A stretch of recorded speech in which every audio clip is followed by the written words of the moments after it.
My recording. Got it. Got it.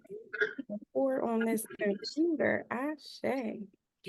All right. So for those of y'all who were here 2 weeks ago, last session, y'all know that we are launching this course, this opportunity to have dialogues and conversations about what it means to be Black and birthing, what it means to be Black and engaging in collective and communal matrilineal healing. So for those of you all who are new, I'm so honored to welcome you to the 2024 UCSF REPAIR Teach-In Panel Series entitled Black Birthing and Matrilineal Healing, Centering Community Voices. We are so honored to have y'all here. And before we begin, I just want to honor that today is May Day and that folks all across the country, all across the world are standing in solidarity with Palestine. I'll share more in my image description, but I have my Free Palestine necklace on as well as my watermelon earring. I couldn't find the other one, but we rocking out with one earring today.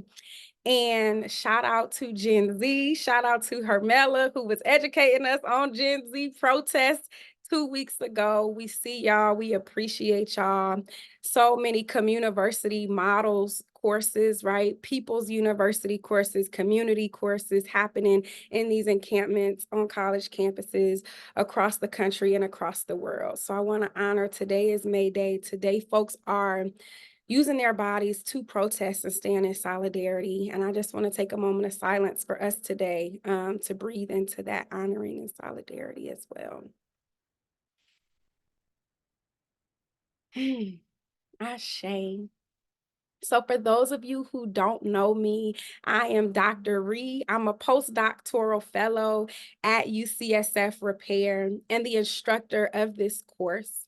And to enhance accessibility, again, I'll be doing image description, which means that we describe what our image is on the screen for those who may not be able to see us.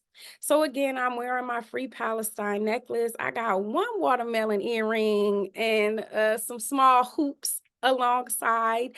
I have on some cheetah glasses, a little mini baby hair action coming outside of a red swoop high bun. I took the braids out for those of y'all who was here 2 weeks ago, but the hair still ain't deep condition, all right? I also am giving a red lip and a little swoop off the shoulder black tank top, crop top. And my Sankofa tattoo is out on my left side. And I'm giving a different background today. It's given urban white brick chic with a little stack of books behind me, as well as some plants and blankets. I don't know what to call these, but some little box square decor to my right. All right, so that is just a model for how we do image description in this space. It's an opportunity to enhance accessibility for folks who may not be able to see us. All right, and I am calling in from Ohlone land, known as the San Francisco Bay Area, and we are welcoming folks who are calling in from all over. This series is hosted in partnership with the UCSF REPAIR Communiversity Certificate Program and Black Women Healing. And to learn more, you can check out the links in the chat, and you can also find an extended land acknowledgement there as well. Shout out to Omotayo, who is holding it down for us in the Zoom chat. So we would love to see y'all's beautiful faces. If we don't pick it up until after. And we invite everybody to turn your camera on and your audio off. All right. So if you feel so moved, the bonnets are welcome, the robes are welcome, the babies, the fur babies, everybody is welcome. Hashtag your beautiful faces. Okay, somebody eating good. Talk about fish. Side note, if y'all want to deliver a fish plate to me, I am always welcome to receive it. Okay, and thank you also to Ange, who is holding us down with muting folks who may not realize that you are muted. It's all good for Rasia. We glad you eating good, sis.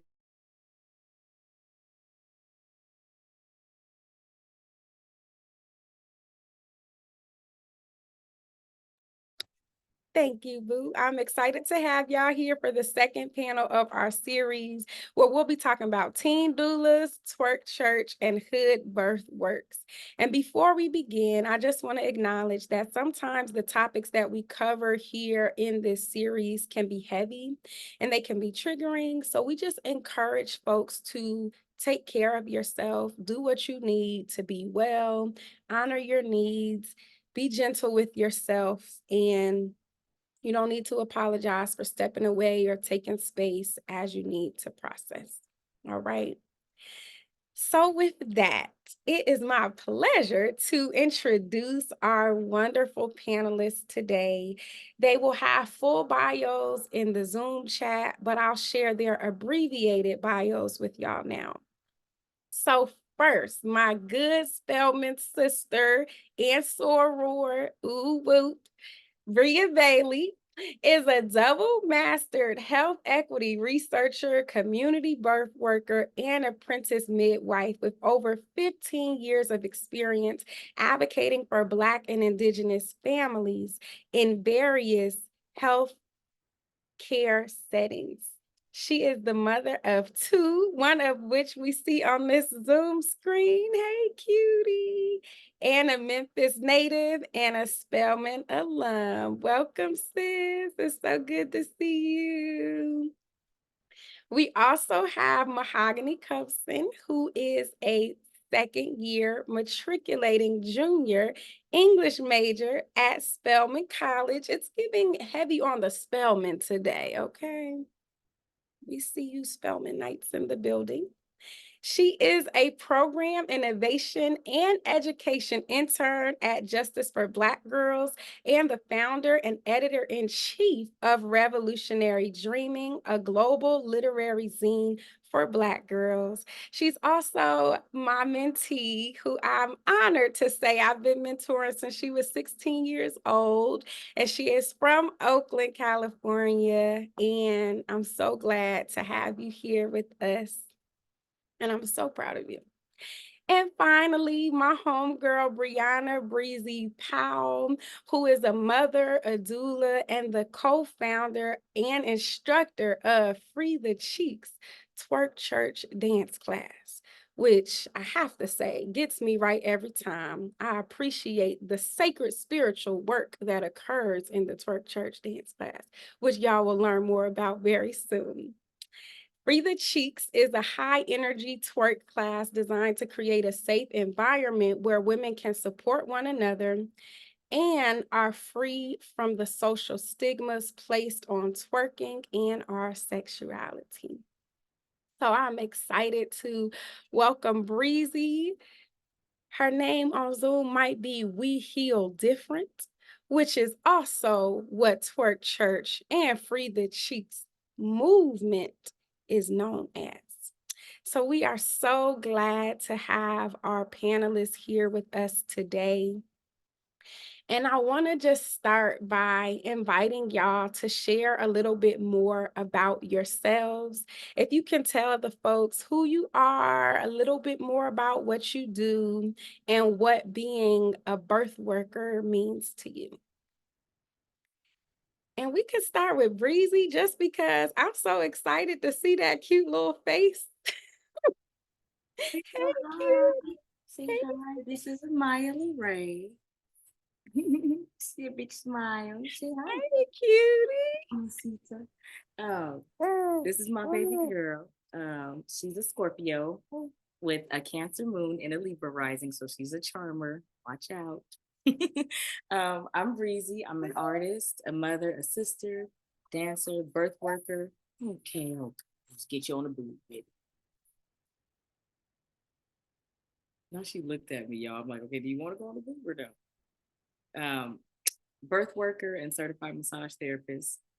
Being a birth worker to me means sacred reclamation. That's been coming up a lot for me lately. Like I was at a birth. Was that yesterday? Gosh, y'all, I kind of lost track of time. It was yesterday. And it was so like empowering being there. I had my baby with me, so she was there with me. But it was really about like reclaiming, like giving mamas the space to reclaim what is already theirs, what cannot be erased, and what will continue to be. It means returning what is, and it's like true caretaking and hard work. So it also means service to me. Yeah, and just kind of giving people back their wisdom, giving people back their knowledge, their power, for mamas and their families. So that's what birth work means for me. Ashe, thank you so much, sis. It's so powerful. I'm learning so much about birth work from this class and from these panels, and care has been so central to that. So I appreciate you and your baby and her beautiful smile. Mahogany, I'm going to kick it to you. Okay, hi everyone. I'm so happy to be here. My name is Mahogany. I am 20 years old. I'm currently a sophomore at Spelman College, calling in from my dorm room, Laura Spelman Hall. What can I say? So I'm studying English at Spelman. As Dr. Reese said, I'm an Oakland, California native. That is where I was born and raised. And then in high school, I moved to New York, which is where I graduated. And then now I'm in Atlanta, Georgia. So a little bit of all over the place. I speak, read, and write French fluently, which has been super duper informative to the work that I've been doing most recently, kind of throughout my life, but definitely most intentionally recently, because it's really informed my sense of self as a global citizen and truly like a Pan-Africanist. So I am a full-time student. I am a budding screenwriter, novelist, and professor. I was recently accepted into the UNCF Mellon Mays Fellowship, where I will be this summer doing my undergraduate research, merging Black girlhood studies, literary studies, and cinema studies. I'm also a program innovation and education intern at Justice for Black Girls, also known as JBG, where I co-create curricula and serve as an ambassador at various international conferences. I would say that in regards to birth work, I first developed kind of an interest in it during the pandemic, when there was kind of this like emerging discussion about Black maternal mortality beyond just kind of people who worked in the healthcare industry. And I remember doing some research on it, like how can I potentially move into this space as a 16-year-old? I was 16 at the time. And so I was kind of like, I'm really interested in it, but I'm not necessarily trying to go to medical school, nor do I have the means to do that right now. So what can I do where I am? And I was doing research, and I read some article that kind of talked about how like doulas doesn't really matter what age you are. It's just kind of really about being about a community support person for someone who is pregnant, giving birth in their postpartum period. So that's kind of really where I got interested in it. And then I did a doula training program. And then around the time that I finished it, one of my friends from summer camp actually got pregnant. And so I was kind of like, period, this works perfectly. And so I was her doula. We met on Zoom though, because I was in New York and she was still in California. But now she has this beautiful 3-year-old daughter, and it's so full circle to see when I see her pictures on Instagram, because I'm like, wow. And I even like uncovered, before this course, I uncovered like my old doula training notebook from 2020. And it's so funny to read now that I'm in college, because I'm like, I was really a 17-year-old baby thinking I was this grown healthcare professional on my Zoom calls. But it's really nice to see how much I've grown and how much it informs the work that I do now. So yeah, after that long introduction, I'm super duper happy to be here with you all. And thank you for having me. Yes, thank you so much, Mahogany. I'm so proud of you. I'm gonna just keep saying that because, I've known you since you were in high school, and now you're all grown up. So, but thank you. It's an honor to have you on the panel. And we could close out our introductions with Bria. Thank you. Hi, everyone. I'm Bria Bailey. I am also a Spelman alum, and I'm originally from Memphis, Tennessee, but I'm currently based in Sacramento and the Bay Area, so on the West Coast. As Ree mentioned, I'm a double master researcher and a community birth worker. I prioritize Black and queer families, also survivors and sex workers who birth. I'm also a dancer. I use pole dance as a conduit of healing and being in your body and redefining your sensuality for yourself. My journey to birth work kind of was nonlinear, as with most things in life. And I originally thought I wanted to be a doctor, and eventually realized I did not want to be in the hospital space and wanted to prioritize community. And I think birth work kind of found me in ways that I think I was already doing it, but didn't know that it had a name. I didn't know what a doula was growing up. I didn't know what a midwife was. And a lot of that was a catalyst to the work that I do now and the education piece with the community. I met Mahogany a few years ago because her work and her interest was a catalyst to create a program called Black Girl Birthwork, which centered teens aged 13 to 22 to teach them about their bodies, teach them about other forms of birth work outside of hospital providers. We learned about doulas and midwifery, and we'll talk about that later on the panel, but I'm happy to be here in this space. Birth work, I think, is an invitation to do some really deep shadow work and to do community healing. I think it is an opportunity to gather all the pieces of all the wisdom from your foremothers before you and put it together in real time. And it's also my contribution to our collective liberation. I think it matters how we give birth. It matters how we remember our birth. It matters how we come into the world. So this is my contribution to our revolution, is making sure that I can prioritize the voices and the healing and the joy that is to be had in creating life. So I'm happy to be here with you all. Beautiful. Thank you so much, sis. Y'all are so powerful.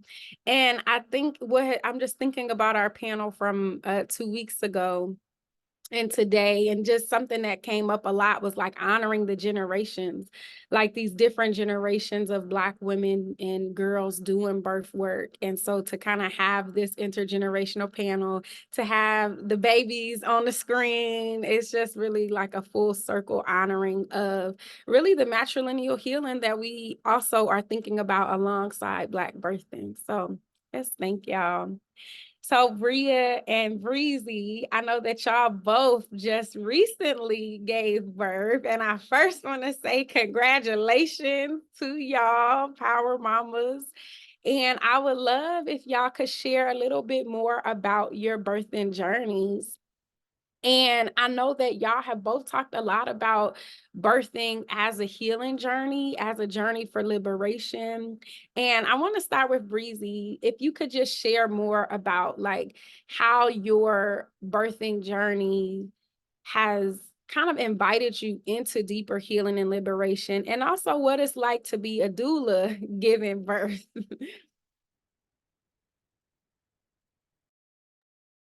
Yeah, okay, Ree. Yes, I did. I have a 5-month-old, 5-month young baby. So she's 5 months. She's gonna be 6 months actually on the 3rd. But her name is Amaya Ray, and she's my second Scorpio baby. And I have a 3-year young son, Amazi. Here you go, here you go. Y'all, this baby don't play, okay? 3-year-old son. His name is Amazi Amaru. And I would say I recognize like my son and daughter are here to like teach me. So I'm an Aquarius, and people often think like we're water signs, but we're not. We're air signs. We carry the water. And I carry 2 Scorpio children, so we talk about deep waters. And they got a whole lot of like wisdom, and it's not necessarily anything that they saying to me, but it's just the way that they're existing and being. And it reminds me that we live in such kind of like a colonized, way, because we think that everything is to be told, and it's not. A lot of shit is to be experienced. And so just being able to experience my babies. Okay. And be in relationship with them. Okay. She's teething, y'all. She has 2 bottom teeth. They came in at 4 months. Like this baby is not, she didn't come here to play. She has 2 bottom teeth and her top teeth are coming. So she's been navigating it good, but I feel like I feel for her. I know why we probably have amnesia of these younger ages, because that pain, honey, is no joke. Okay. I have a tincture for her that I wish I could grab, but I'll just wait because now she's on the boob. Yeah, she came. Somebody in the chat said she came here to eat. Y'all, no joke, for real. This baby is not a game. I went and got her some blueberries when I was off cam, but it's not working. She won't boob, and then she just up and down. And I'm here with her. I'm up and down with her. Okay, I'm with you, baby. But yeah, just being able to experience my babies, and just being able to like birth full term and bring my babies full term, and navigate my pregnancy in the way that I did, with like so much ritual and intention was huge for me. Like it, I feel like both pregnancies really made me honor myself. When we talking about healing, like I just growing up and like watching my grandmothers and my mothers like serve other people before they serve themselves, just, you know, out of a state of survival, right? No, Jesus, my sisters, there's 7 of us. Is calling me. But being able to like really just kind of put myself forward and put myself first and prioritize myself, my pregnancy and my babies. I had a goal to make it full term because my mother, all of her babies are preterm. So me and all my siblings were preterm births. And it's because she was, you know, trying to survive, navigating the world that doesn't really honor mamas, doesn't honor Indigenous women, doesn't wait or stop for us or allow us to catch our breath, anything. So it was huge for me to like really carve out time and intention and ritual. Like I swear, y'all, I had a bump ritual whenever I left the house because pregnant when we're portals and people dump on us. I don't know what we do, but we trigger people. And you'll get people saying all type of things to you. They'll ask you how you birthing. And it was intentional for me to birth in home with both of my babies out of the system just due to the trauma and harm that I experienced with my mother and my sisters. So, you know, you have like naysayers and people with who haven't even experienced anybody who ever, you know, like maybe wanted to even birth outside of a hospital. Like that's so foreign to people. What was once innate, you know, like your great grandmother probably wasn't even born in a hospital, likely was not. But it was really like I feel like I was carving out like my softness. Like you wasn't gonna make me put on this armor. And I feel like that's something that I watched my mother do as she navigated birthing in the hospital with my sisters. Like the times when she should have been soft, she had to wear her armor just because, you know, these people racist. They working with they knowledge, their you know, their curricula, what they learned in school. Like, and they don't honor like, you know, individual connections and individual people. And like, they don't see you as a person. They just kind of see you as a number. So I feel like I'm probably getting away from your question because it's a lot, but I know there were 3 in there. I hope I hit them. No, you're not getting away from it at all. Like it's so in alignment. And I wanted to ask too, because I know that you worked with Embrace. So we had Marquita from Embrace here at our last panel. And I would love to just hear a little more about that as well. Like to what extent did you work with Embrace and how did that inform your birthing journey? Man, Embrace was the shit. I ain't gonna lie, y'all was like, bruh, where have they been all my life? Like, and it was so perfect. Because I'll say where they've been all my life, but honestly, that was my first baby. Of course, I came into contact with them with when I was pregnant, but it was just so nice. Like having people that look like you, bruh, and that see you, you know, it's just like having a teacher. Like, you know, a teacher can set you up for success when they see you, they'll invest in you, like they pour into you. And so Embrace was like that for me. Like I had real people on the front lines for me, advocating for my birth. And I didn't want to birth in hospital. And they was like, well, Breezy, what you want to do? And I was like, what? Like y'all want to support me?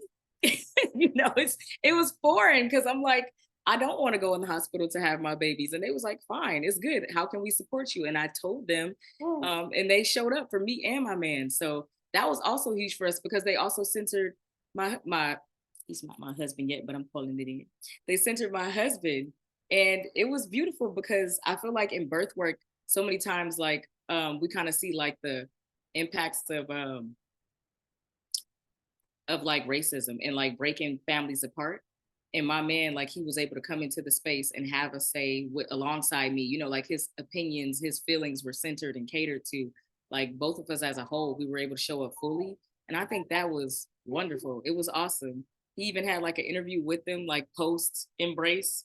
And he was like excited. He was like, they want to interview me? And I'm like, yeah, they want to talk to you. And I thought I just feel like it was really holistic. Embrace really like, they meet you where you at.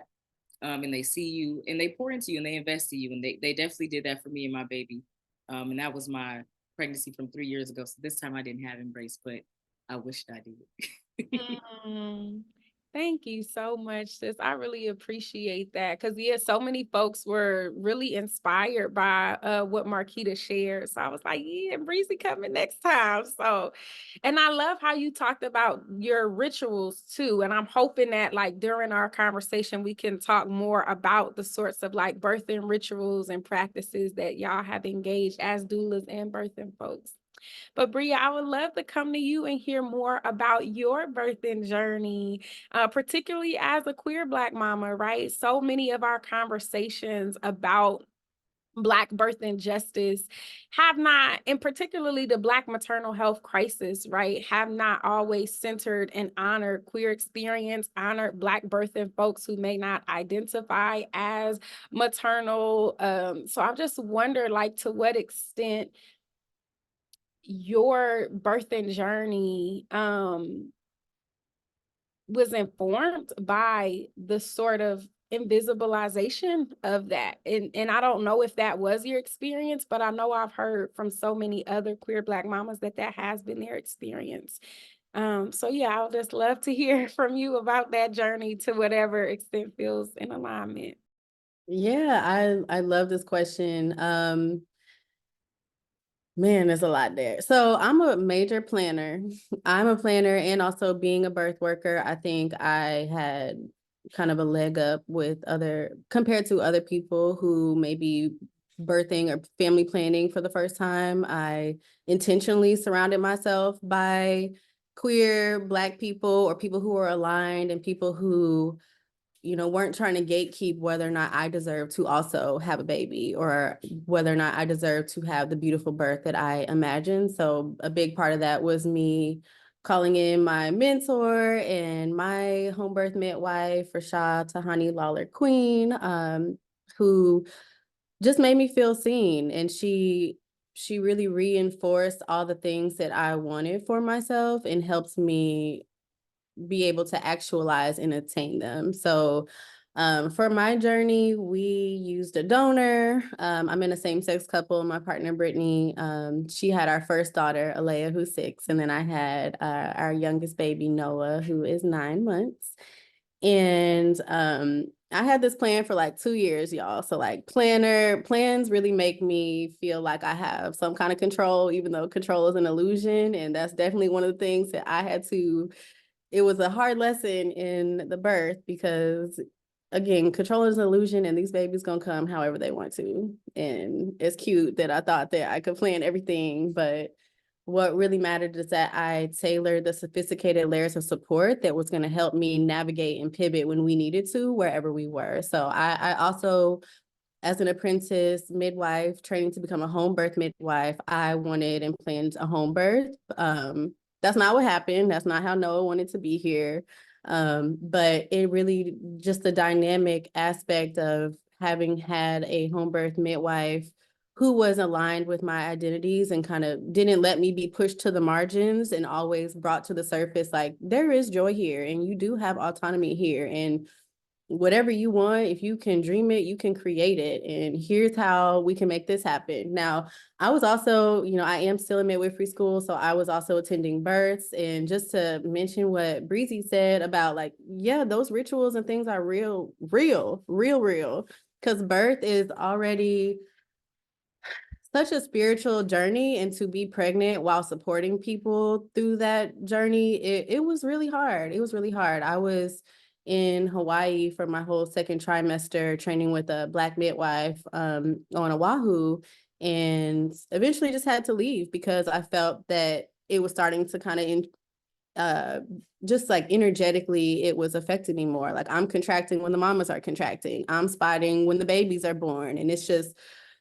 so much hormones and energy and things that are so beautiful. And it was just a reflection of me. It's like, not right now. Like, you need to prioritize you need to rest, you need to, listen to what your baby is telling you to do. And ultimately it brought me back home to my mama's house in my mama's bed, watching TV with her and just kind of learning about my birth story and all the things that she wanted for me and for us and her granddaughter. So, but the queer aspect, I would say, I Also, as a researcher and a planner, I really was meticulous to figure out what my options were. I don't align with some of the eugenic type practices of like anonymous sperm banks or anonymous donors. I think that they can be gatekeepers and really, you know, making people prove that they deserve to have a family or deserve to have a baby. And, you know, the research shows that most donor conceived kids, they want to know where they come from.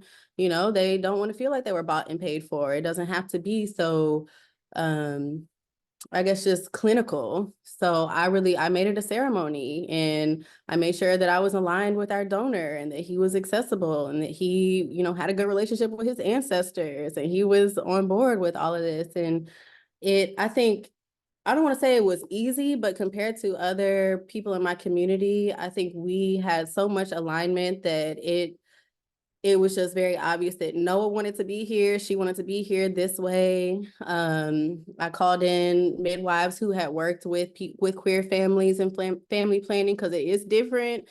The timing is different. You know, it's just a lot of moving parts. And even with my knowledge as a birth worker, as a researcher, all the things, there was so much that I didn't know, being the first time having a baby and doing it this way with a donor and my partner. So yeah, there's a lot to be said there, but I think I trust that it'll come up naturally.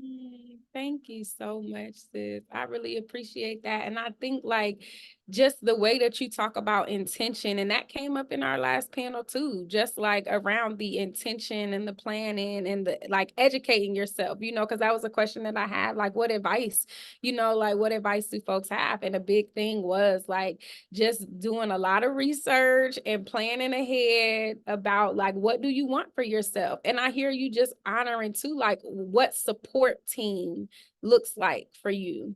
And I know Breezy, you as well, like Embrace was a central part of your support team. So before I get to Mahogany's question, I would just like to ask if y'all could elaborate a little bit more about what were those birth rituals that y'all engaged? Like, what did it look and feel like? What were the practices? Who was there in the rituals with you? And how might folks who are birthing, like, think about incorporating these sort of rituals in their own processes?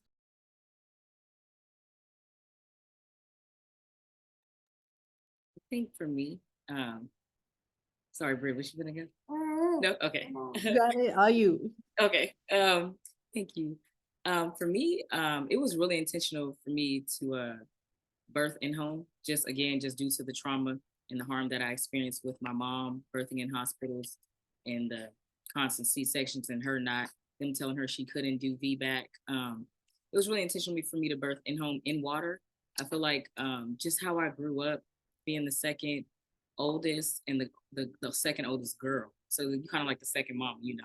Even if you got an older brother, my brother wasn't doing nothing. Okay, it was on me. So he was leading in places, but I feel like as far as caretaking, it was definitely me. That role fell upon me, and being the one who showed up for my mama a lot and held space during pregnancy and postpartum, and my little sisters too. Like I wouldn't even say I fully resonate with the term doula, because I didn't learn that until an adult. Like when I was looking up what the hell can I do to combat this shit that they doing in the hospitals, that's when I learned what a doula was. And it was like, you don't have to go to medical school, you can get a training, but also it's just being in that role, like being able to like support people, like not having schooling, but like showing up. So actually embodying that. So I feel like taking just my wisdom from watching my mama navigate, you know, what she did and making sure that I kind of reclaimed birth for us in our lineage. That was like one of my main rituals. It's like, I need this sacred. And back to Bria saying like birth is uncontrollable, y'all. In my head, I imagined that my birth was going to be at night. My baby came at lunchtime. He was like, girl, I got meetings to go to. I got people to see, kinfolk to meet. So it being uncontrollable, but you can plan it, you know, like you can plan and you can envision and you can manifest what it is that you want. And I imagined and I envisioned myself surrounded by my family, like all my sisters, my mama, my brother. If he wouldn't have been incarcerated, he would have been there at my birth. I imagined that, and I pictured like me in the birthing tub. I pictured my baby coming into warmth, to candlelight, soft music, I pictured Palo Santo sage going. I pictured my altar lit up because my partner, his mama, transitioned early, and my father transitioned early, so we had them. It was really just about kind of returning to what we've always known, like us as people, we've always known how to take care of ourselves and our families, prior to people coming in and dismantling our communities. So that warmth, I really wanted my baby to feel that, my babies to feel that, both of them. And so that was one of the many rituals, is just kind of honoring our wisdom, you know, and giving our family, and not only just us, but having our family in the room. Because I think now, present day too, like people think that, oh, mother, okay, mother and just the mother and the father are like the complete, support. And it's like, bruh, I wish I had my grandmother and my aunts, like this is how we're supposed to birth. Like our matriarchs are supposed to be present, but they can't be. So I think just making sure that my family was there was huge for me. Making sure that kin folks was in the room was huge for me. But then also navigating pregnancy, like doing my bump ritual was huge. So like using smoke, using waters, using voice and breath, and setting intention, and taking time to breathe or meditate. I don't like to call it meditate, because I'm like, I don't be looking high, I don't be sitting there with the I don't do that. I just be in the zone. I could be dancing, I could be twerking, but like really kind of like bringing my energy centered and grounding in with myself, and checking in with myself and my body about how I feel prior to like going out into the world was huge for me. Using my rebozo, my fabric, covering my belly when I felt necessary, because it felt like when it felt necessary, because rebozo it not only supports you with the baby, but it can help when you don't want people bothering you or trying to touch your bump. It's a great boundary setter. So I would say those were one of my many rituals. Yeah, and I'll just add, from the birth worker side, rituals that I have when attending births, before and after. I have an altar that I have my ancestors on, but also every client that I support, I put their name on the altar. I pray for them. I make belly binding wraps for them, and while I'm sewing them, I'm setting intentions for them. I'm setting energetic barriers for their healing and for their time. And also I wrap myself. Even before I was pregnant, I wrap my womb. I usually use a red cloth, because in my practice, or in some of the cultures that I identify with, red is a protective color. It's a barrier to things that wish you ill or want to cause you harm. So that's a practice that used to really help me when I started attending births, because even before I was pregnant, I noticed that I would be cramping when the mamas were laboring. Oxytocin hormones are contagious now. So my cycle would start when the baby came, even if it wasn't my time. And then once I started these energetic practices and rituals to kind of separate my energy from those that I'm caring for, it really, it preserved me, and it really allowed me to be able to care for people from a space of abundance rather than kind of bleeding from my own cup. And then after births, really any kind of ritual, I always incorporate water. And I am a water sign, Pisces sun, Cancer moon. So we got that double aspect, and my baby is also a Cancer. But yeah, I take it to the water, take it to a larger entity. If it was a difficult birth, if it was a beautiful birth, we give thanks, we give gratitude, we cry, we let the tears flow, and move on and just release, so that I can make space for all things to come. So yeah, and that's also a practice that I incorporated while I was pregnant.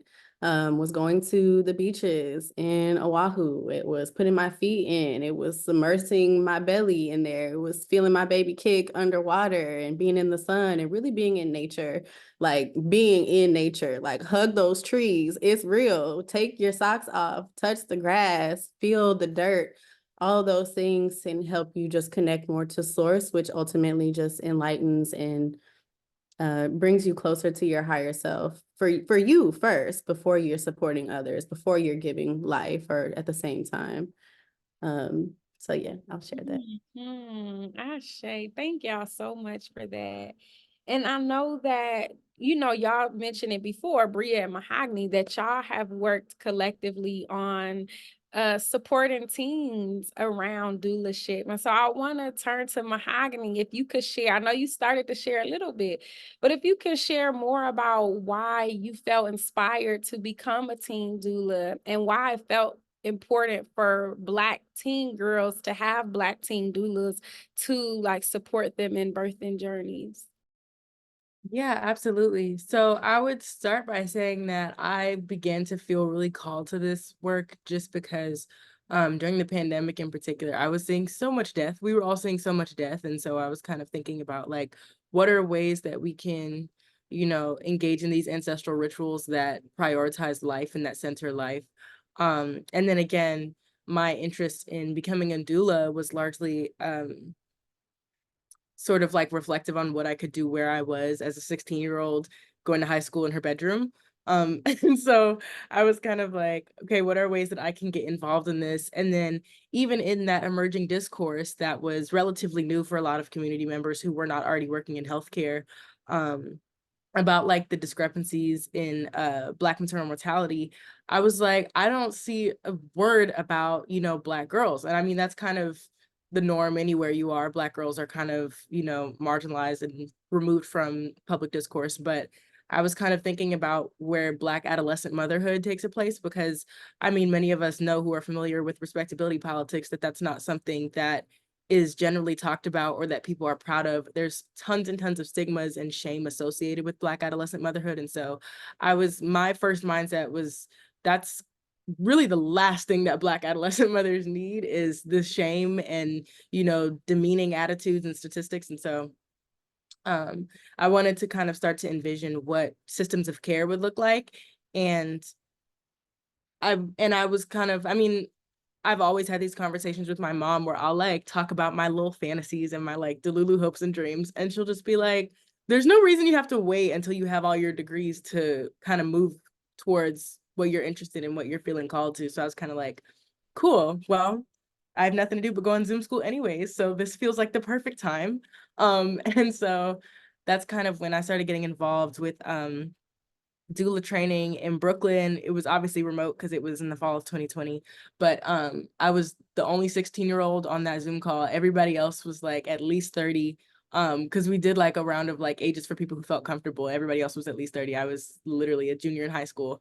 And yeah, and so from there, I just kind of wanted to start thinking about how to build out, you know, systems of care for Black adolescent mothers. And I'd already been connected with JBG for a couple years by that point. So I was kind of thinking about what I could do through that platform to build out an educational series for, you know, Black girl birth work. And yeah, really thinking about ways to like expand community conversations about reproductive justice.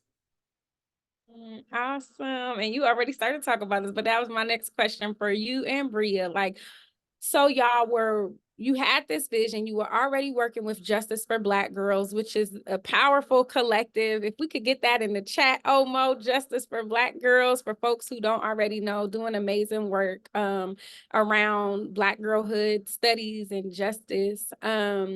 And Mahogany was working closely with Justice for Black Girls, and then was doing this work in her own personal life, and was thinking about like, how do I incorporate these passions that I'm having into this sort of like community activist work?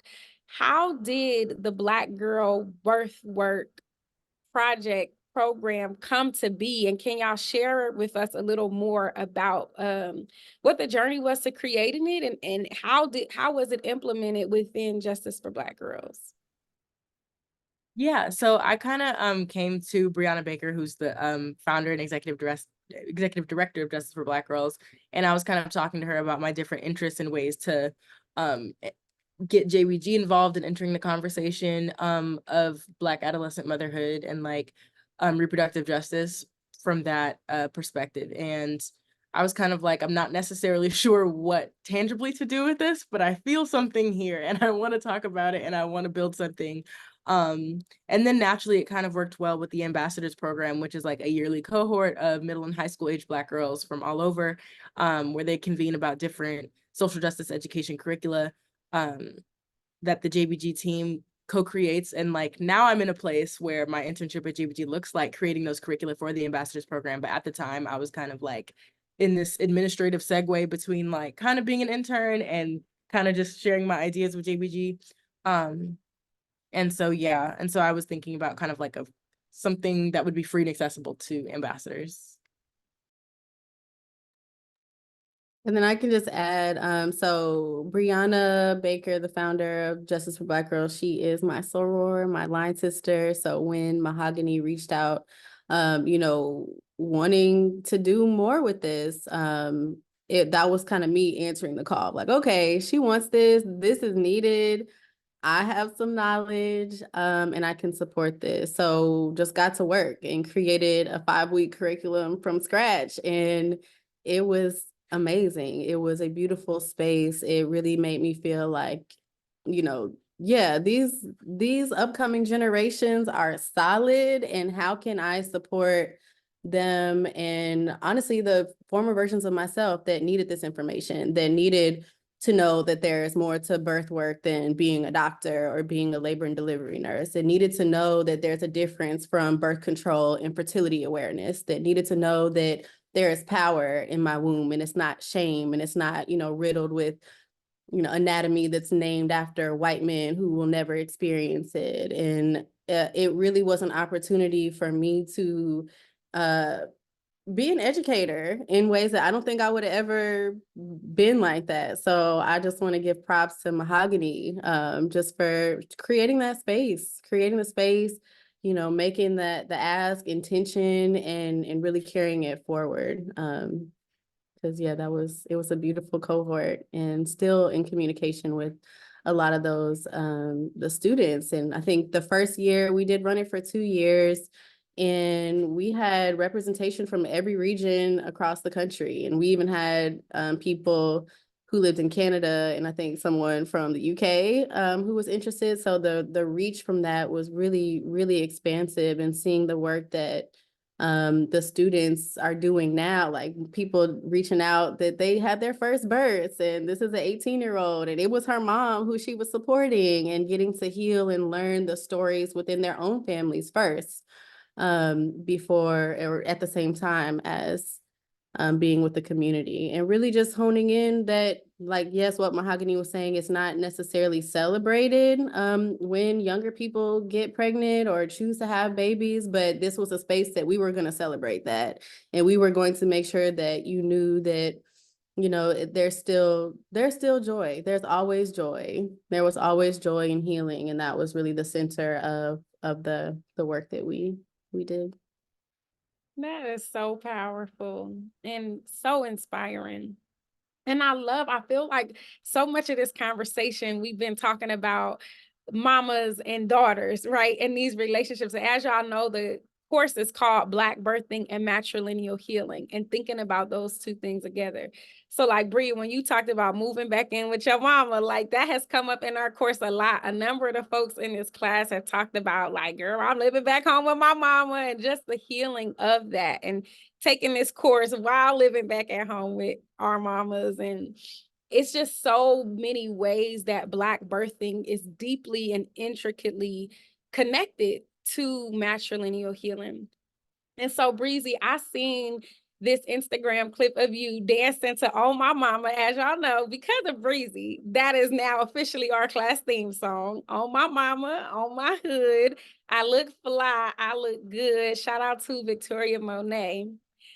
I saw this video, I think you was probably like 39 weeks, and this was doing a whole twerk church dance routine, killing it to "Oh My Mama." And I read the caption, and it was just talking about how like that song is such a sacred, spiritual, like affirmation of matrilineal healing, thinking about our relationships to our babies, our mamas, our grandmothers. And I saw an interview where Victoria Monet actually talked about that. She wrote that song because she was experiencing postpartum depression. She had her baby and she was really struggling with feeling herself. And so she wrote the song as like affirmation of her worthiness as a Black mama, and drawing on these sort of like intergenerational wisdoms and powers, right, that we as Black women can tap into to remind ourselves of who we is when we forget. And I love that song because of the deep meaning and the place that it comes from. So when I saw your video, I'm like, this is so Breezy, you know, because I think so much of what you represent and the work you do is about that matrilineal healing. And I say all this to say, I know that you became a doula through supporting your mom. And I just wonder if you could talk more about like your experience in being a teen doula. And I know you didn't have the language at that time, but that you were serving in that role for your mom and like seeing these sort of connections between Black birthing and healing, even as a teen. And I just wonder if you could share more about that with us and honoring your inner teenager, inner teen Breezy for like the amazing work that she was doing even back then. Don't make me cry, Reed. Okay. Okay, so you asked a lot of questions. The first one, shout out to Charlie Boy too, because you know that's who she sampled, who she channeled for that song. I danced to his song as well. And you know it's a hood affirmation. The many ways we honor, I feel like ourselves and our culture is through adornment and through putting that shit on. You know, we gotta look good to feel good. And we celebrate ourselves this way in addition to dancing and breaking bread, right? So I feel like, okay, mama, see things. Okay, I'm sorry, y'all. She's going through it. Okay.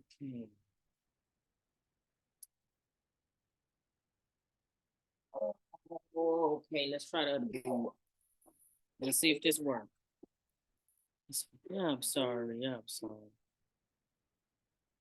All right, we good. But I really feel like Victoria Monet was right on the money with sampling and channeling that song postpartum. Because that fourth trimester ain't no joke. Like, y'all, that fourth trimester, honey. I remember being so low and having so many like self-depreciating thoughts postpartum. Like things that, you know, saying things to myself that wasn't kind. Okay, Mamacita, I hear you. She's like, get off this call, girl. You know. I'm sorry, y'all. This motherhood in real time, Right. No need to apologize ever. No need to apologize at all. We are honoring you, teaching us. Like you said, the lessons ain't always spoken. Sometimes they just experience. We are experiencing the lesson in real time. So it's all good, sis. Baby is smart. Like I know she's still on the call. She keeps talking. But okay, Mamacita. Okay, how about I pass it for now? Okay, we will come back to you, sis. All good. Let me see, what was my next question? Oh, yes. So I was also thinking about this idea of like twerk dance and pole dance and how these different modalities of movement that have been so shamed and demonized in our culture and society, like how y'all both are using those movement practices as healing tools around Black birthing. And so, Bria, I just wondered if you could also talk more about what your journey with pole dance and twerk church and all these other sorts of like movement practices has been. Yeah, so I have been pole dancing since 2018. Again, I think it's something that kind of found me. It's not something that I ever thought I could do. I went to school in Atlanta, so y'all know I thought I had anyway. Anyway, there's something for Girl. everybody. Because Magic City, it really just I thought it was completely separate. I thought it was like, oh no, that's not, I don't got it. I don't got it clapping Magic like City. right? Hey, Oh man.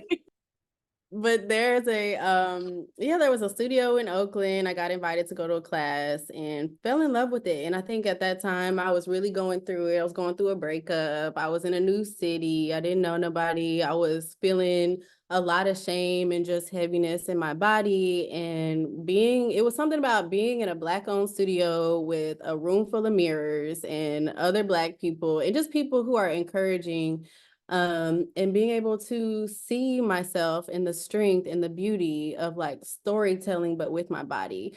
And it felt very much like a meditation through dance. And it was like this big reclamation of kind of all the trauma that had happened to me, but turning it into something beautiful and something tangible with a video. And then I started performing and getting paid to perform, and then teaching. And now I teach I'm going to do a second class. It's called Mama's Gotta Have Some Fun Too. So it's a pregnancy and postpartum workshop that'll actually be on May 11th. So if you know anybody who's pregnant and want to dance, or anyone who identifies as a mama or a birthing person, is welcome to join, because I feel like, one, I need to create the space that I need to, because I know I'm not the only person that needs this. I'm not the only person that may need to diversify the movement and the healing. And especially for the pregnant mamas, I think there is a lot already going on in your body and in your hips, and kind of keeping things loose. And, just like, just the movement of the pelvis and moving sacral energy. I think, a lot of us hold a lot of grief and heaviness in our hips, in our womb, in our pelvis, and it's an opportunity to release it. It's an opportunity to really make it whatever you want it to be, and back to centering joy, because it's fun, and it can be fun to move your body. And if you want it to be a fitness or a workout, you can get that too. So I think there's something for everybody. And for how transformational it was for me is really just the motivation of why I wanted to share it with mamas and pregnant people, or people who've experienced loss and are just feeling like they want to, I guess, transmute that energy somehow. It's an invitation to be free, to be liberated, to dance, to shake a little ass, to, look at yourself in the mirror, and be surprised with the strength that comes in many forms through dance. That's beautiful. Thank you, sis. And I'm just seeing y'all moving on the screen too, Breezy. I'm seeing you moving. I'm like, yeah. Whenever like I'm on a panel and somebody talk about movement, it just make me be like, let me check in with what my body needs. Let me move a little bit.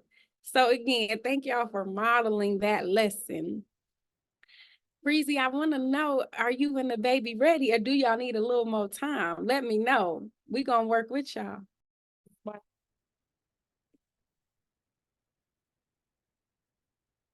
Got a little tincture sheet here.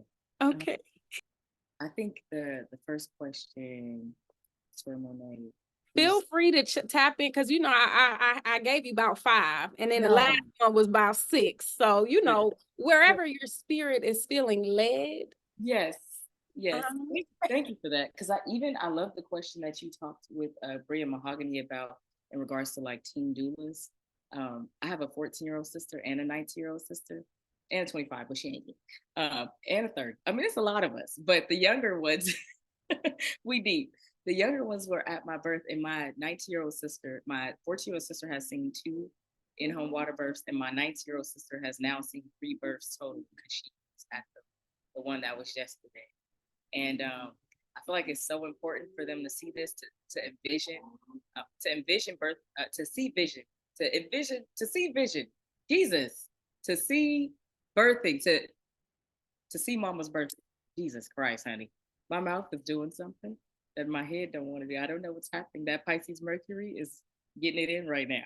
But I think it's so important for them to see birthing like something that has been taken from community and put into an institution. I think it's so important for them to see it in their in its natural state, see it undisturbed. And so they've gotten to see this, and they're so inspired, because hearing about the birth rates of Black women being 3 times more likely to die, like that is so fearful, and fear is so dangerous. It can literally disrupt your body's natural way of flowing. And I've seen so many young girls talk about their fear of birth. Like there's like so many like much misleading information out there that say, oh, your nipples can fall. It's so much crazy stuff. Nipples fall off when you breastfeed. All these things, like birth is so demonized, but it's so angelic. is so powerful, so transformative, and it's so healing, right? And it's not just birthing a baby, you also birth a new version of yourself. I like to look at women like we're always evolving, like literally every month with our moon cycles. Um, Literally when we have a baby, literally as we get older, we got to go through menopause and things. Like we just constantly are evolving, like in alignment with our environment. So I think it's so beautiful that y'all talked about teen doulas and like, also the youth having access to that, because it's really just a reclamation. It's what we already did prior to it being taken away from us. So I want to touch on that. And then also in regards to Victoria Monet, yeah, she was right on the money. I was so happy she channeled Charlie Boy in that song. I'm a Cancer rising, y'all, so I gotta look good to feel good. I'm not gonna feel good if I don't look good. I need to see myself and feel good about myself. I need to take a bath. I need to line my lips, put on my stuff. I need to embody goodness to feel good. So I think she's just right on the money with that, especially because fourth trimester, like I said, is not a joke. It ain't no hope, okay, at all. Like, and it's so easy, y'all, and it's lonely, and it can be easy to be forgotten in this fast-paced, fast-moving world, bro, when people are just like baby centered. Like even how blessing ceremonies mothers' blessings have been kind of like hijacked and turned into baby showers, just to fuel capitalism and greed. It's like nobody cares about the mama, or like if the mother needs mothering as well, right? And so taking care of her postpartum is so important. And I feel like in this day and age, you're so favored to have your mother and grandmother and your aunts and your homegirls, if you have them, the ones that come and clean up and show up. That is rare. So I feel her on like not feeling her best. And also I feel like just navigating a Eurocentric society is so easy for us to embody fake shit and like pretend we okay when we really not. But it's like, since society is set up this way and you gotta go along to get along and to survive, like we all tend to do that. So I just really love that she chose that song. I'm really happy I got to dance to it, y'all. I was nervous. I was like, oh my God. That dance is actually her choreography to that song. I was like, is my baby gonna come before I can dance to it? Because it was literally, 39 weeks, the day before, 2 days before I gave birth in that video. So, and her birth, y'all, was 4 hours. It flew by. I was so confused. I was like, what is happening? And like Bria said, trying to plan, and then it's like, it's unpredictable. Again, I thought I was having me another nighttime baby. She came at 5:03 a.m. I was like, all right. Didn't get to light a candle. We did light the candles, but it's the sun came up. I'm just picturing being in the dark laying with my baby. Didn't happen that way. She had other plans. So that's that on Victoria Monet. And love to her, and love to all the postpartum moms. I'm still postpartum. We postpartum. We're all postpartum, y'all. We're all postpartum. Yes. Then my experience as a teen doula, my mama. So my mama is a warrior, y'all. Me being able to see her, exactly. We need a shirt. We need a shirt. Postpartum is forever. Yes. It really is. It really is. Thank you, Bria. And being able to see my mama though, y'all, like mama is a warrior. My Ishki, she showed up and showed out for herself. She didn't have a doula. Oh Jesus, no, baby, please. Oh, okay. But I had to see her like put on her armor, y'all, at the time when she should have been her softest, like when she should have been taken care of, when she should have had somebody advocating for her. I had to see her like put on her armor to navigate these systems, in these spaces that didn't really honor her or her wisdom. Like she was never big on medication. She is a herb mama. Like she gonna go to the dirt, she gonna go to the bush, she gonna go to the plant for her healing. And it was so foreign for them doctors to like interface with my mama, and she not on that. She not on, oh, pop a pill to get her high blood pressure down. It's like, it's stress, Like I think a lot of Western medicine, they want us disembodied, and they want us to be on some pop a pill and do the surface work, but not the deep work, And so, okay, almost done, baby. You have like what about like 5 to 30 to 45 to a minute more seconds? Give me that, please. I'm begging. Okay. But being able to witness, like see my mama, y'all, it fueled my spirit, like my soul. And that's what made me want to be a doula, because I knew that she should have had better experiences, It's like, just like Tupac's "The Hate You Give Little Infants Fucks Everybody," like, because them little infants grow up and they remember, and I remembered, and I grew up and I was like, I'm not gonna let mamas go through what my mother went through. You know, it's like they kind of traumatize you and then they discard you. It's like you just thrown away. And I wasn't going for that. So babies are our future. And I knew that. And I was the future. So I didn't forget. It put a battery in my back, seeing my mother. And it made me want to reclaim our wisdom, reclaim our power and our knowledge so that we can have sacred experiences. So I'm a warrior for birth. I'm a warrior for that. Ashe, sis. And I just want to say, y'all whole family is just so beautiful. The mama got locks, the sisters got locks. They just come into a room and it's like the whole energy shifts. Breezy mom was one of the vendors. She has an amazing business and sells all kind of healing goodies and products. And she was a vendor for our healing circle last year. And it was just such a blessing to like witness the way that your family embodies that matrilineal healing ethic, just in the way that y'all show up together collectively in care and take up space. So shout out to your mama, shout out to your sisters, shout out to y'all whole lineage. The last question, I know baby is ready for you to not have nothing else to say. The last question I got for you before we come to Mahogany to close out our Q&A of this portion, I just wonder if you could say a little more about Twerk Church and sensual sorcery and how that sort of movement supports birthing Black folks in our bodies. Thank you so much, honey. I'm like, yes, Twerk Church. Yeah, Twerk Church, man, that was born. I've always loved to twerk. Y'all, I love to twerk. Like my mama was always like, you know, like you at the family get-togethers and your mom like, do that little dance. That was me doing the little dance. And I would be teaching all my OGs, like everybody would be dancing with me and teaching them like how to twerk, because y'all know twerking has evolved. Like it used to be like a pump. It used to be more like pussy popping, I feel like. And then it turned to like really throwing ass. Like it turned into like the 90s babies, we took it up.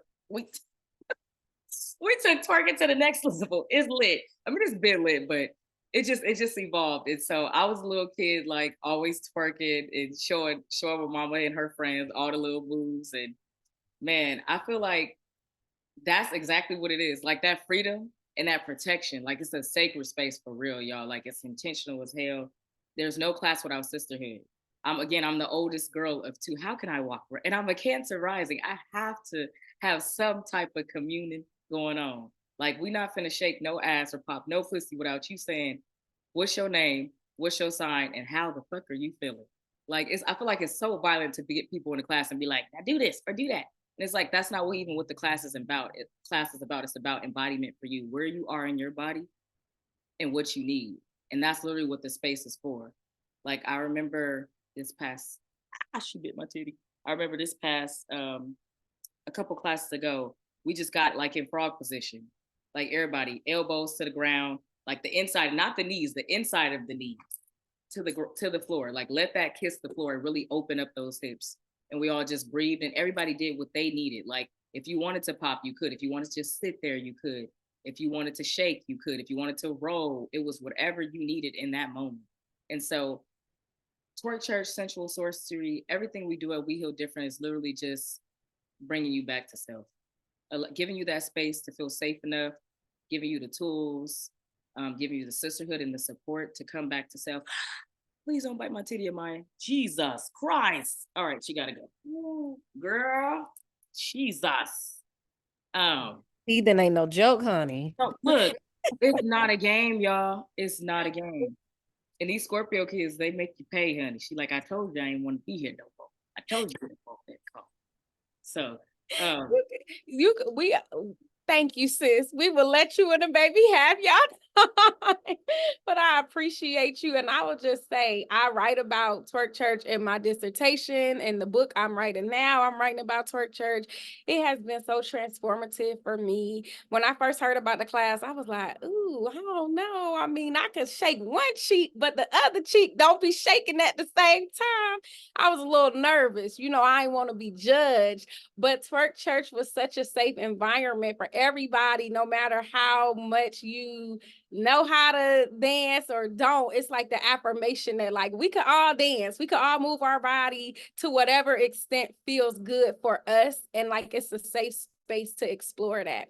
So I can't wait to go back. It was so deeply healing, and I started going right before the pandemic. And so I haven't got the tap back in since, but I can't wait to, because it really did. It was healing around like sexual trauma, around shame, around like all these ways I had interacted with my body. And I didn't expect that. Like I went in just like, oh, this is gonna be a little fun thing. And it was like deeply healing on a somatic, ancestral, and spiritual level. So I just want to say thank you to Breezy. Thank you to Bobby. Thank y'all for the space that y'all hold. Breezy holds the space with her sister, Bobby. And it's really beautiful just to be in sisterhood with these sisters as well. So thank you, sis. And we are going to close out with one final question for Mahogany, just continuing to think about matrilineal healing. I know that so much of the work that you're doing now is inspired by your work as a doula, but also inspired by your mom, who some folks may know as Mahogany's mom, Monique Morris, Monique Couvson, who wrote the book Push Out, which was transformative for Black girlhood studies. And when I think about you and your journey, you are really like carrying your mom's legacy. Like I just see you as the next generation of her and like doing the next generation of the work that she paved the way for. And it's just really powerful and inspiring to witness. So I just wonder if you could talk more about that, like how your mom has inspired you in your work in doulaship, in authorship, and your scholarship, and kind of how matrilineal healing like plays a role. And after Mahogany answers this question, we'll open it up for some audience Q&A. Yes, thank you for that question. Yeah, my mom's like my best friend. She inspires me in so many different ways. And even like around the time where I started to, like look into becoming a doula and like entering all of that space, a lot of what they would ask us in the doula training program was to kind of ask about our family's birthing history and things like that. And I like got really, really close. Like I've always been close to my grandma, but I got really, really close on like my own accord with my grandma at that time. Because I was kind of asking her, she was one of 13 children. Yeah, she was one of 13 births. Two of her children, the story was always, two of her siblings, the story was always that they were stillborn. And so I kind of wanted to ask about that experience. And I learned that like my great grandmother, she was in Texas. My family was part of the Great Migration from Texas to California. And her first 8 children were born in Texas. And then my grandma was like a twin, and she was the 9th pregnancy, I believe. And her and all of her sisters after her were born in California. And essentially what I learned was that like while they were living in Texas, her cousin Maggie was like the community midwife. And I thought that was so cool because I was like, oh, your cousin's a community midwife. That's so wholesome. I love that. And it's very much kind of, in alignment with this whole like ancestral familial concept of like community birth work and all of that. And then I learned that, they were part of the Great Migration to California. And, many of us are familiar with that as like a movement where Black people were in search of safety and really just kind of like a space that would care for them more than they felt cared for in the Jim Crow South. And when my family moved to California, they started having their births in the hospital. And they had a son, and then they had my grandma and her twin. And the story was always that her twin was one of the 2 stillborns, until my grandma was kind of telling me the story. Essentially, the shortest version is that my grandma was born first, and then a few minutes later, her twin sister was taken by the medical professionals. And I was kind of trying to dig there because I was like, that's not a stillborn. Like, that's state-sanctioned violence. That's your child was taken from you.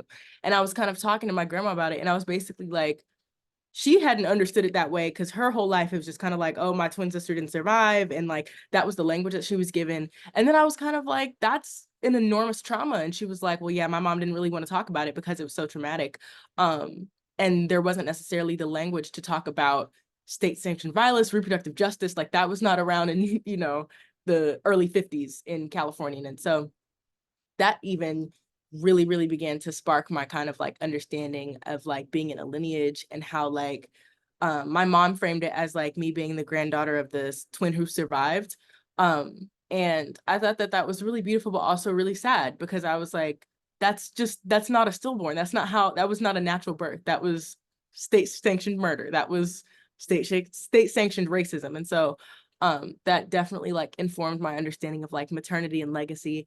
And then I've also had, you know, like a lifelong love for literature and films. And so this is actually what I wrote my college essay on, was kind of like combining my love for maternity and legacy with like narrative literature and films. And so I kind of was able to talk about, I think I did like a case study on like Beloved or something like that, because I was like, that's something that has definitely like I grappled with Beloved so much. Like it took me a minute to recover from reading Beloved when I was 17, especially because I read the copy that my mom read when she was 17. And then I was like, okay, now my 17-year-old has to read this someday. But that was also a huge part of me, like thinking about, you know, what I'm taking from my mother, what I'm not taking from my mother, what I'm like choosing to take from my mother, and things like that. And then yeah, just kind of thinking about the different ways that my mom has like directly inspired me. I would say one is that she really did teach me that like I can, you know, participate in the cultural aesthetic traditions that I theorize. So like I can write a novel and then write an essay on a novel, or I can direct a film and then write an essay on a film, or I can talk about reproductive justice and then someday envision like a safe and healthy birth for myself, which is kind of what we were talking about earlier about like this role of doulas giving birth and birth workers giving birth, and like kind of recognizing ourselves as being entitled to the wellness resources that we advocate for. And that was definitely something that I was really inspired by my mom with. And then I would also say that like in my scholarship and research, I mean, obviously, you know, my mom was kind of one of the leaders in, you know, this emerging discipline of Black girlhood studies. And part of where I intend to take my research is kind of like incorporating more of an analysis for like imagination and creativity in that space, because a lot of what Black girlhood studies already is, and it's incredibly necessary, is you know, like the non-fictional experiences of Black girlhood, like sociology and education, and kind of like thinking about how the social sciences think about Black girls. But because I have this deep interest in like fiction and narrative films, I'm really interested in seeing like how, you know, these creative texts make us or like inform our thinking about how Black girls are deserving of care, and whether they are deserving of care, and whether they can experience things. These feel like such dumb questions to me, because I'm like, I feel like it's so painfully obvious that we experience things, but even in our own communities, we have to prove that we you know, have like the fullness and the capacity to experience a range of emotions, even if we don't have the language for it. And so these are a lot of the things that I'm like thinking about, and that I'm just kind of excited to move forward with. And that's even something that my mom has done. Like my mom writes, you know, these sociological texts like Black Stats, or like other things, or other texts like Push Out, that, you know, examine or like have these full analyses and like case studies on Black girlhood. But then she also wrote a graphic novel called Charisma's Turn, and it's about a middle school girl who like gets to know her guidance counselor in school. So like I think that's really cool about thinking about like, again, participating in the traditions that we advocate for the preservation of. Beautiful. Thank you so much, Mahogany. And I just am so inspired by like the work that you're doing at such a young age, being so powerfully brilliant as you have been for years. But I'm just always honored to like witness your brilliance and learn from you and the work that you're doing. So thank you. Thank you to all of our panelists and the powerful wisdom that you all have gifted us with. We are a little over time, so we're going to do like a quick round of questions from our audience. For folks who might have them, we are going to end our recording now. So this is a time where we can get a little more real.